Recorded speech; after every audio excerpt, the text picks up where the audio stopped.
আজ আমরা জানব দন্তান্ন নামের ছেলেদের কিছু নাম ও তার অর্থ। নুরুল ইসলাম, যার অর্থ হলো দ্বীন ইসলামের আলো। নাদিম মুস্তাফা, যার অর্থ হলো সবার দ্বারা নির্বাচিত সঙ্গী। নাসির হোসেন, যার অর্থ হলো সাহায্যকারী। নোমান সিদ্দিক, যার অর্থ হলো অতি নিয়ামতের ঘর। নুরউদ্দিন, যার অর্থ হলো ইসলাম ধর্মের জ্যোতি। নিহালউদ্দিন, যার অর্থ হলো দ্বীন ইসলামের প্রতি সন্তুষ্ট।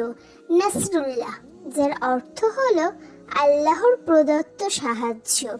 নাসিরুল্লাহ হক, যার অর্থ হলো দ্বীন ইসলামের জন্য উৎসর্গ। নিয়ামুল্লাহ, যার অর্থ হলো আল্লাহ তাআলার কল্যাণ। নেহাল, যার অর্থ হলো বিটপি। নিয়াবত, যার অর্থ হলো প্রতিনিধিত্ব করা। নাহিদ, যার অর্থ হলো অংশ বা পাঠ। নামির, যার অর্থ হলো একদম খাঁটি।